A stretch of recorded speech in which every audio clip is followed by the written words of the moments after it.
This is a box I've wanted to tick for a very long time.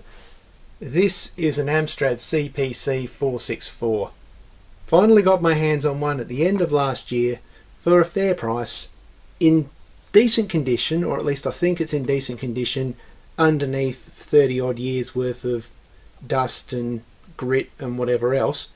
For those playing along at home, you might wonder why it says AWA 64K microcomputer instead of Amstrad. In Australia, Amstrad computers were originally distributed by a company called AWA.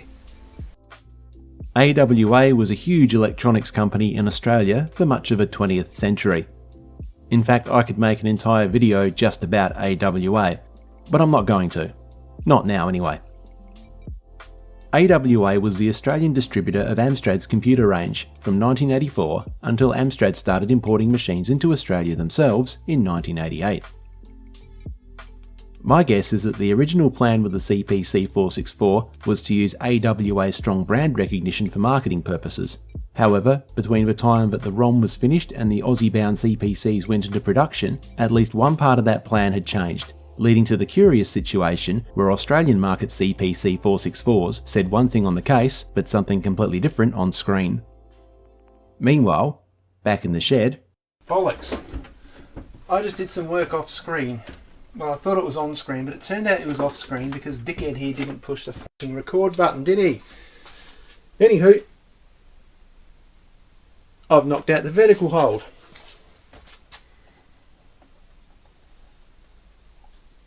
Something I thought I was filming, but it turns out I wasn't, is getting the controls in this monitor a bit of contact cleaner, because when I first got this machine, the contrast knob in particular was very crunchy, but let's see how they flow now. Okay, that's brightness all good. Hey! That was the one that was giving me the most grief, and that one appears to have sorted itself out now. And yeah, we already saw a vertical hold before.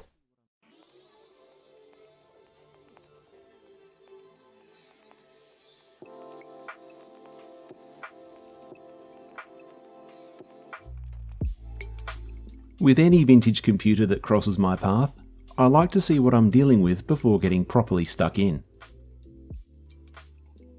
This usually involves removing a few screws.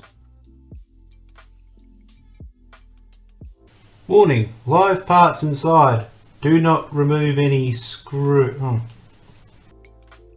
In the immortal words of late 20th century philosopher Zach De La Rocha, I won't do what you tell me. To be frank, there's more chance of me having an asthma attack from this thing than there is a fatal dose of electrocution. Right. I'm going to have to get the anti-static brush out, but I'm going to have to take this out in the backyard, and no freaking way am I going to attempt to dust this off in here, so I'll be back shortly. Oh, bless me. To answer your question, yeah, there was a bit on the dusty side. That's almost as grey as my hair now, that brush. No doubt it's been stored in a shed or somewhere for quite a long time, judging by the amount of dust in there. And looking at this, looks like almost like a bit of, not quite corrosion, but it does suggest there that this may have been somewhere where there was some sort of liquid ingress, maybe. Edge connectors have obviously suffered a bit too, but it's these spots on the board which have made me go, because they didn't just come off. It's not like dust or anything, it's like something else going on there. This particular example was most likely made in the second quarter of 1986, maybe as early as March. You can't see it in these shots, but the Z80 CPU and 40010 Gatorade were made in the 9th week of 1986. This particular revision of CPC 464 mainboard is compatible with both the 40010 Gatorade as well as a 4007 version. The board is a bit grubby, as is the bottom of the case. I dealt with the latter off camera and returned to inspect the main board. Yeah, I think the old IPA plus toothbrush 1-2 might be the go here. Oh, that's interesting. I don't know what that is. It's interesting. I don't think that's flux or anything. In fact, looking at this, looks like this board's never been touched. I reckon it's just some, that's just some sort of weird ingress. So yeah, look, I think, IPA and just give it my best. Well, you thought wrong, mate. The IPA and toothbrush cleaning method helped a bit, but on that quote-unquote weird ingress, no bueno. It's just as well I have something a little more grunty to throw at it. This is premium quality solvent for removing solder flux and contaminants. I don't think much of it is actually flux, but there's probably contaminants.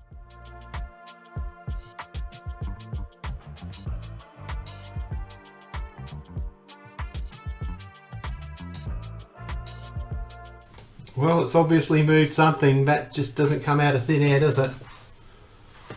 Ooh. Looks like cursed treacle. I'm not going to get this done in one day because there's just so much to do. I've screwed this back into the main chassis, so that's not going anywhere, that board. So what I'll do is this way I won't... Oh! Of course, that's just going to undo all my good work here. I've just noticed that because, dingus, it's still better than it was. So yeah, how's that for cope? I'd also rather have a little bit more dust reintroduced into the main system and then get it out again than losing screws, or even worse, losing entire bits of CPC, because that'd be very, very frustrating.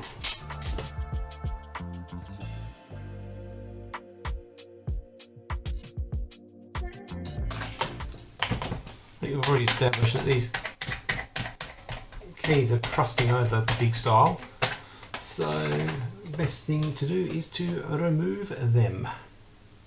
Before I go too far into this, one thing you've got to be really careful with, and I discovered this the other day, the CPC keys have two springs in them. You've got a bigger outer spring, not unlike a Commodore 64, and you've got a little spring inside the stem, which is going to make washing these keycaps very interesting, because I won't be able to do my usual let's just stick them in a bucket of soapy water and scrub your hardest sort of thing, because that could be a disaster.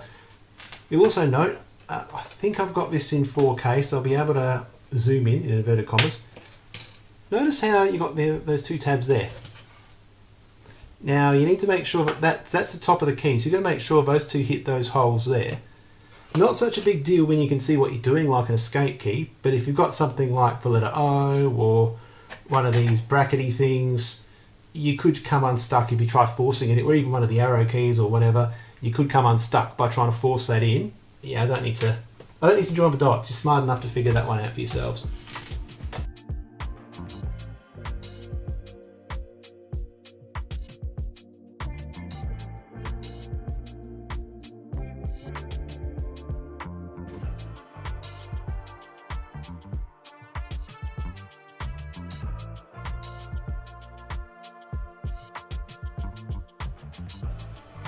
I'm having challenge trying to get a good purchase on these keys with my key puller at this angle, so I'm just going to stop this video for now and I'll come back to you with a completely stripped keyboard.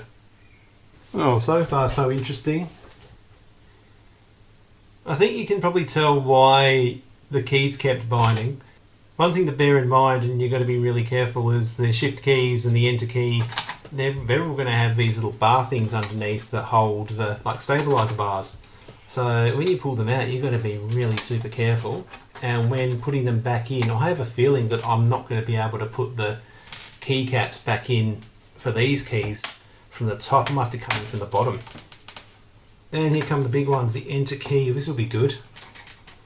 Now that may not be the right tool for the job. I may need the key prior rather than the key puller. I have a feeling there's a stabilizer bar under here, so I want to be super careful.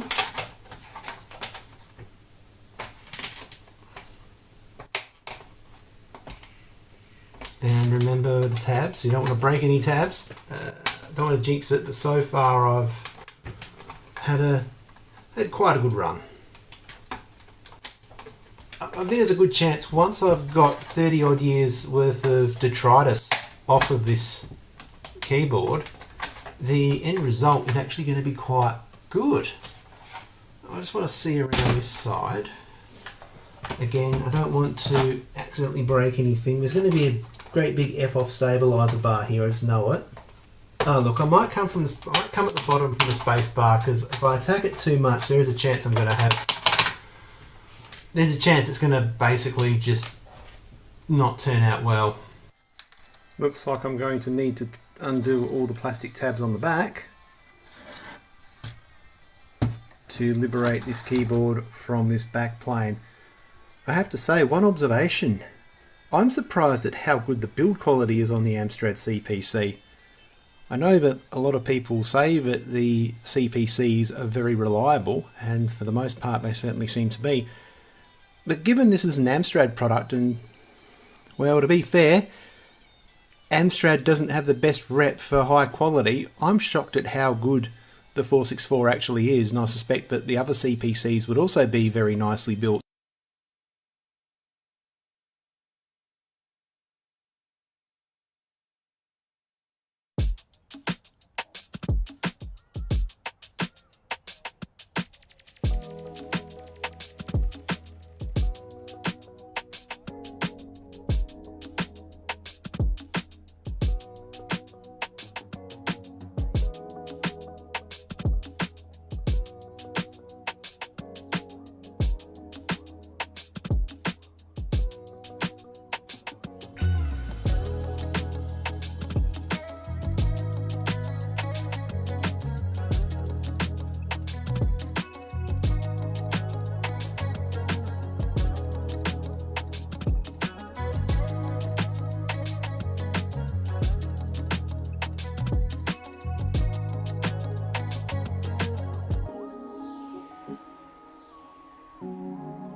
As you can see, this is much cleaner than it was before. There's still a few keys that have the tiniest bit of grot on them, like this enter key. It's a little bit grubby just on that edge there. I think my best option is to just wait until tomorrow when I've got some sunlight, reevaluate all the keys. If they need a little bit more love with the cream cleanser, then yeah, no worries. And it'll also give me a chance to check the situation with the springs and the corrosion.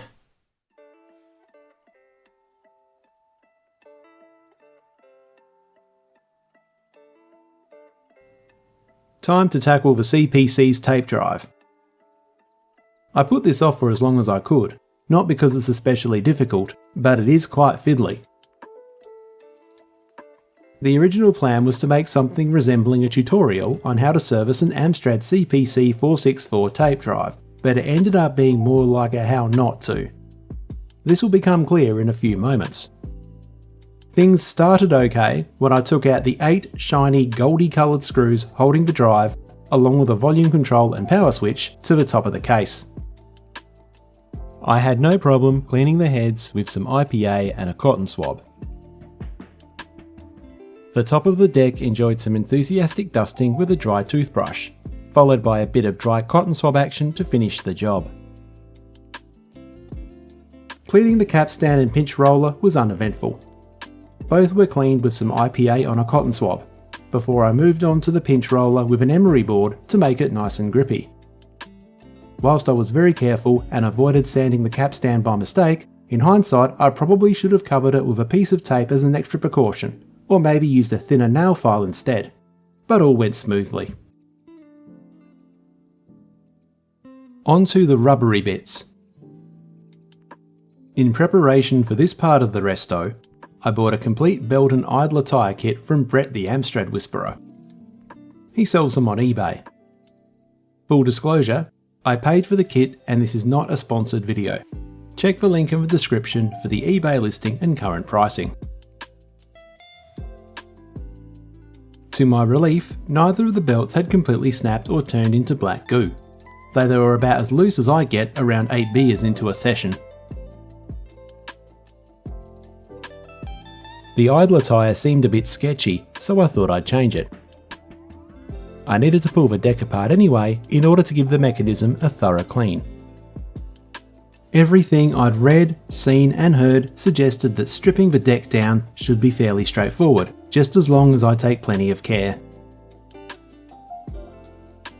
Once I get this metal flywheel cover out of the way, I'll be in like Flynn. Okay, let's see how we go now. I'll let this raw footage with terrible audio speak for itself.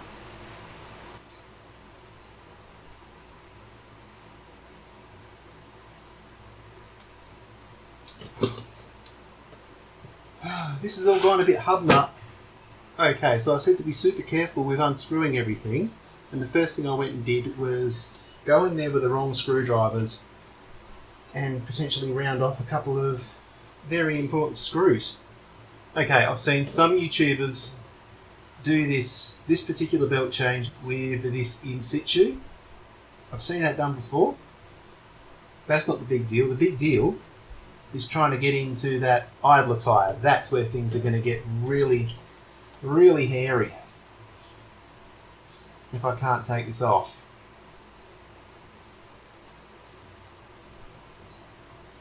And even if I can take it off, how am I going to get that screw back on again? That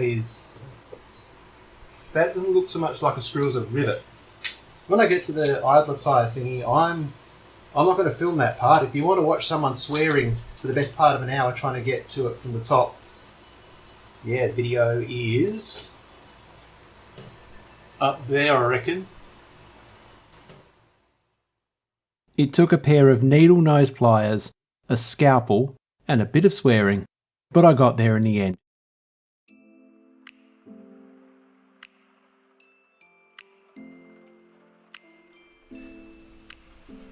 Given that the main system unit of the CPC was absolute grot, I suspect that the inside of the CRT monitor will also be a bit on the grotty side. Plan is just to pop in there, dust it out, give the outside a nice clean, get it all looking nice and schmick, and then putting it all together and seeing what happens.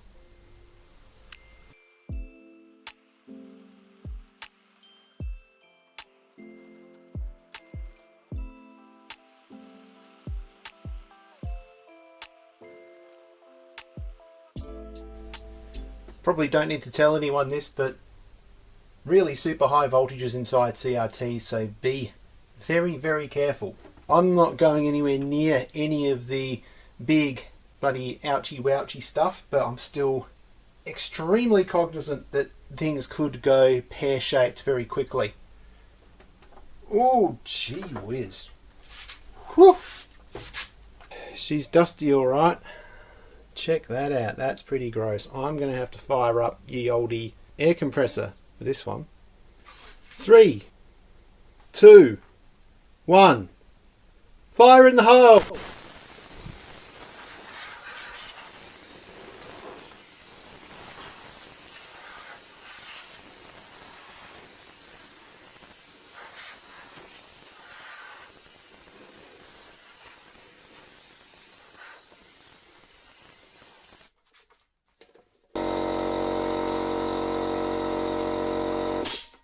I reckon there's enough dust bunny love to keep us going for maybe 20 seconds. 3, 2, 1. Fire in the hole!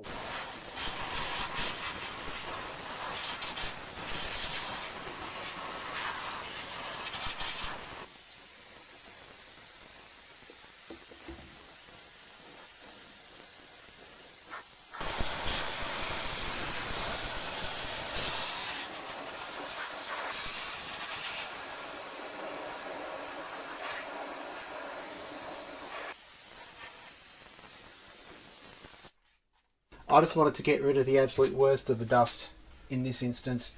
Perhaps at a later date I might pull the whole thing apart and properly clean it, but at the moment I'm just preparing this for storage. I'll be wiping down the innards with a microfiber cloth, probably one with a little bit of demineralised water on it just to move on the worst of it, then dusted with a dry microfiber cloth, and then I will clean the outside of the case with warm soapy water. You've seen that all hundreds of times before, so I'm not even going to show that part. Instead, we'll jump to the end result. Turns out I didn't break it. That's a result. Oh, by the way, apologies for the flickering, completely the wrong frame rate. Now it's all well and good, but I've been able to get this fired up without breaking anything. What about the two major issues I had to deal with? Keyboard, tape drive. Let's start with the keyboard.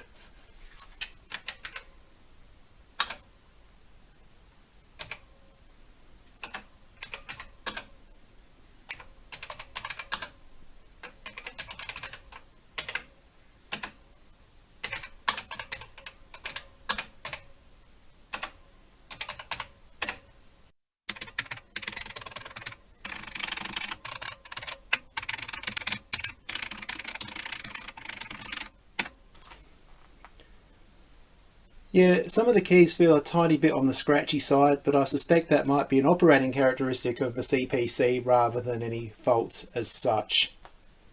Only one thing left to do now.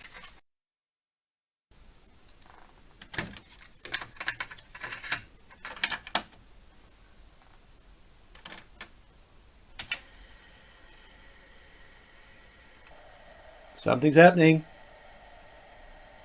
Something's happening.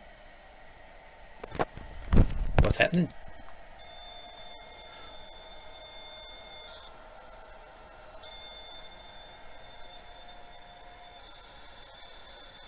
That's happening. Some Amstrad aficionados would argue that a 6128 is the CPC to have, and, objectively speaking, they're right.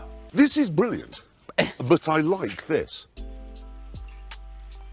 I prefer the 464. I don't know why, I just do. Thanks for watching, and until next time, see you later.